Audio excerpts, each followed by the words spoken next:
France is reportedly speeding up preparations for a no-deal Brexit after the British Parliament overwhelmingly rejected the agreement tabled by Theresa May. Now, it has been reported today that French Prime Minister Edouard Philippe will meet tomorrow with the key ministers here in France to take stock of no-deal preparations and accelerate them. Now, French ministers had already been scheduled to decide on France's response to the result of last night's vote in Westminster, which was the largest defeat for a sitting Prime Minister in the UK Parliament in around 100 years, with 202 voting in favour of Theresa May's Brexit proposal, with 432 votes against. Now, a no-confidence motion in Theresa May has been tabled by Labour leader Jeremy Corbyn today, and that is expected to be voted on this evening. And yet May is, again, expected to win the confidence of the House despite Tuesday's defeat. Now, today, I'm joined in the studio by UK political specialist Colin Hay from Paris's Sciences Po University. Colin, Happy New Year to you and very welcome back to the studio. It's nice to be here again. Okay, let's just go straight to it. This is a serious conundrum here, but let's just look at this. Supporters of Theresa May say now that she should return to Brussels to request more concessions and buy more time. But this has been categorically ruled out by the top dogs in the EU, and that, of course, is Donald Tusk and Jean-Claude Juncker. So what exactly would the point be of going back with the begging bowl to Brussels now, after yesterday's defeat? I think you put it very well. I'm not sure there's a very great deal of point in that. Having lost, and particularly having lost in Parliament with this size of a defeat, it's very difficult to envisage that some kind of cosmetic change to the draft deal could A, be secured, and B, would be sufficient to turn around a defeat of 230 or so into majority support for a revised version of the deal. So I don't really think anyone thinks that that is going to deliver a different outcome here. Now, indeed, buying time is not an option if it's just going to keep dragging on the debate within Westminster. I mean, it has also been underlined that any request by Britain to extend Article 50, which will come into effect if all goes according to plan on the 29th of March, but any request to extend Article 50 would have to come with a plan, with a strategy, and would have to respect EU principles and overall be approved by the other 27 member states of the EU itself. And that exactly is not really a tenable argument, because it hasn't gone very well between the two sides over the last 2 years, has it? No, that's right. I mean, there are slightly mixed signals on this. I mean, in the days running up to the vote, there was a suggestion that it might not be terribly difficult for Britain to secure an extra 2 or 3 months, a kind of short extension of the Article 50 deadline. Not bringing it up to the end of the year, for example, that had been mooted in the past. And so there was a growing recognition that there might be need to find a little bit more time. That said, I think what that envisaged was a process in which Theresa May might lose the vote, as she did yesterday, but not by 230 votes. In that situation, a little bit of rejigging might well have produced a deal that might, on balance, have turned out to win majority support in Parliament. That's not the situation we're in now. And that means that I think the discourse on the European side is ratcheted up a little bit, which is that any extension of Article 50 would have to come with a clear proposal about what's going to be different in Britain's bargaining position now. Now, that could easily arise because Theresa May has to find something that will work in Parliament. And that means that anything based on the deal that she's already proposed is a non-starter, which means that she has to move decisively in one direction or the other. And that would be, I think, a significantly recast negotiating position such that the EU negotiators would propose to the EU 27 an extension of the Article 50 process.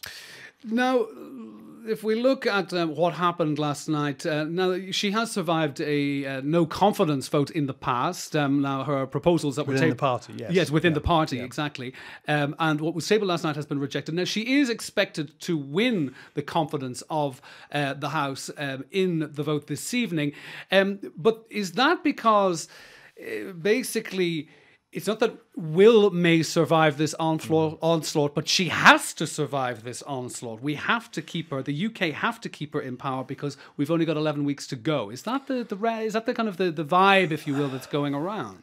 I think to some extent it's that. I mean, I think getting rid of Theresa May at this point, particularly having failed to get the Conservative Party, having failed to get rid of her, or those particularly on the Eurosceptic fringes of the Conservative Party, the kind of Brexit ultras having failed to depose her, their best bet now, in some sense, is either that the clock runs out and we get to no deal Brexit, which frankly, the ERG, the Brexit ultras, they'd be quite happy with that, actually.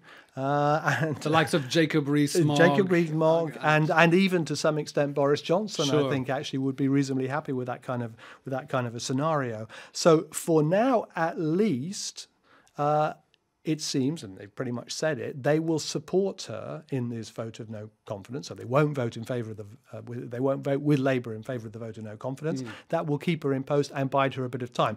That said, if she continues to fail to produce something which works in Parliament, the possibility of a second vote of no confidence returns. Actually, this is not necessarily the end game. No? Sure, and Monday now is the next kind of big date on the calendar. To put it in layman's terms, yesterday she proposed Plan A. Yeah. Monday, is there a Plan B? Now we're talking about people looking for concessions, etc., etc. But I mean, we've got very little time here. Yeah. Is there a Plan B? Well, I mean, one says, and as we've already discussed, there needs to be the identification of a Plan B in order to buy more time. So if time is required, a Plan B needs to be devised.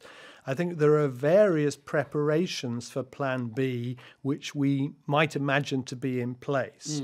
So it was suggested yesterday that Theresa May's EU advisor, and the person essentially who in recent months has been Britain's EU negotiator, Oliver Robbins, is already seeking to sort of canvass opinion around a series of potential Plan Bs, if you like, in Parliament. Now, with presumably the support of Theresa May.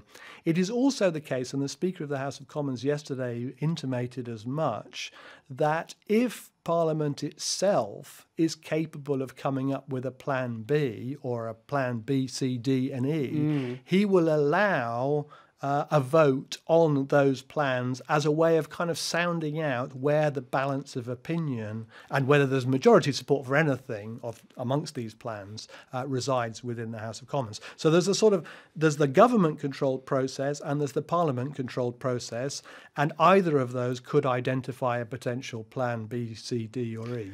But it is going to be an uphill struggle. I mean, the figure is there, 230 votes against Theresa May's proposal yesterday.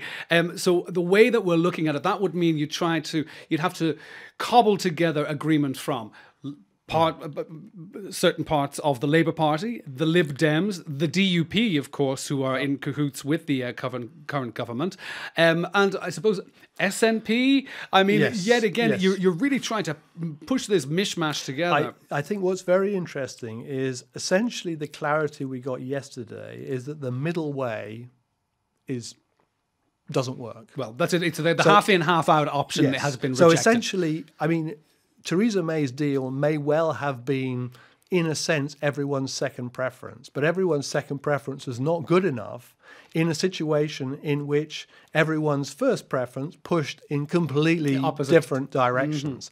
Now, the question that in front of Theresa May, essentially, and it's a difficult question politically, is whether she irritates very significantly Conservative MPs and Conservative rank-and-file support in the country by making overtures to the Labour Party on the base and ditching the DUP, in one sense, as a sort of proto-coalition partner in this, and says essentially there is a majority to be found for a softer Brexit, which is a kind of customs union type scenario, that can pass. Now, the problem with that is, I mean, that's fine in parliamentary arithmetic terms. It works. There's a majority to be found there.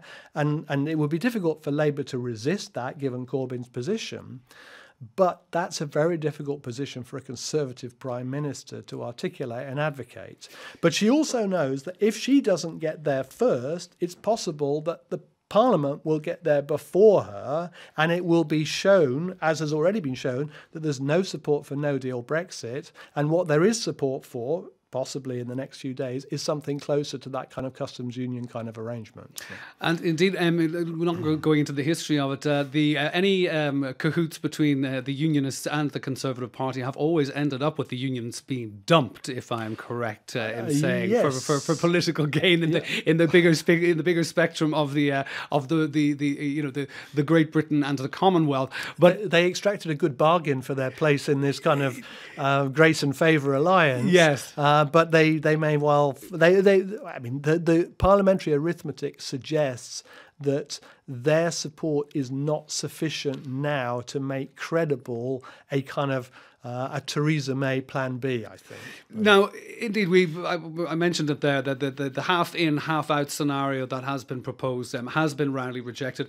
And now there have been some who have been commenting today, I've heard on British radio and on Irish radio, indeed, but saying, well, now a second referendum to some is looking increasingly likely. But the bottom line is, and this has also been evoked by the extreme Brexiteers or the ultra Brexiteers, such as Jacob Rees-Mogg, that such a move would give grist to the mill to the Scottish National Party for a second referendum to leaving the UK that was only narrowly lost a year before the Brexit referendum. Yes. So, I mean, how do you play that at this end game? I think it's very complicated. I think actually it's not entirely clear. It's become less clear how and to what extent a second referendum might resolve this problem. I mean, in a sense, if we find ourselves in a scenario in which Parliament can't resolve the problem, then there's a certain logic to saying, well, let's put the problem back to the people in a way. Now, there's two ways of doing that. One's a general election. You say, well, let's change the composition of Parliament, or give the people an opportunity to change the composition of Parliament, and then see if that shifts the balance in some decisive kind of way. The other way is to pose a referendum question. But the question becomes, what is the question? Yes. Do you give them a vote on a deal which has already been catastrophically rejected in Parliament with the biggest vote against the government ever, essentially? It seems a bit odd to table that.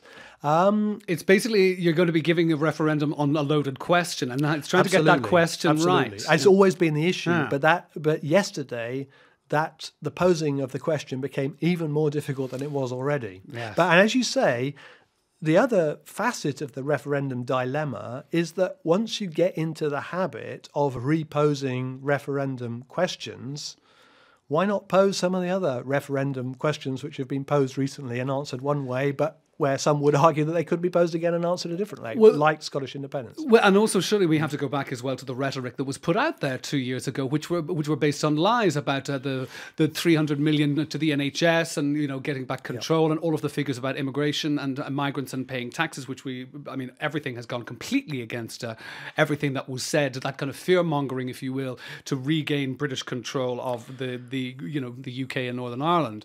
Yes. But that reworking aside, let's just look at the EU position now. And this was the thorn in the side that no one, be it David Cameron or anyone, even brought up when everything was tabled back in 2016, of course, is the issue of the border on the island of Ireland. Yes. Now, since yesterday's vote, we mentioned this at the beginning of our talk, the discussion today, that people are saying go back to Brussels to look for concessions. There have been calls from within all sides of Parliament, on both Conservative and Labour sides, to call for more assurances from the EU on the so-called Irish backstop. Concessions from the EU, such as what exactly? I mean, it's only meant to be an interim plan in the first place to ensure that there's no hard border and a smooth customs transition, if you will, in the period of the next 2 years or so that come. So what exactly are they going to look for concession-wise from the EU? Well, I think it's a very problematic way of thinking about this, in fact, because what would move the debate on the Irish border would be a firm proposal which would have to come from the British side of the table about how that border could be managed in such a way that it could be essentially a customs and duties border, but without it being a physical border. That's the technical problem. Now, I think what the EU has consistently said is if you can convince us that there is a technical solution of that kind to this problem, then we will go along with it, but we remain to be convinced in the absence of a proposition as to what this border could look like. And the bottom line is that, in a sense, what Britain in its negotiation has wanted is two seemingly incompatible things.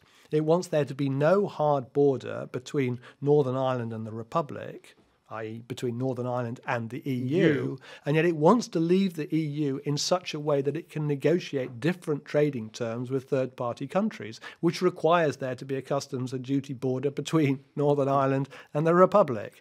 And the problem is that there hasn't been any progress on that issue over the last 2 years at all, and essentially the backstop is just a recognition of the fact that there hasn't been that progress, and it says, in the absence of progress on that point, we have to find an alternative arrangement. The alternative arrangement is essentially to keep the UK within the customs union. I mean, there must be lawyers out there on both sides who are making a mint of money in trying to actually just really to pick apart the actual semantics and the phonetics even of putting all of this into something that is somewhat comprehensible to the lay person, if you will. Yeah. But to wrap things up, though, whatever may happen in the coming days, weeks, referendum, no deal Brexit, general election potentially, whatever might happen, it has become patently obvious that the promises that were made and the reasons given for leaving the EU back in 2016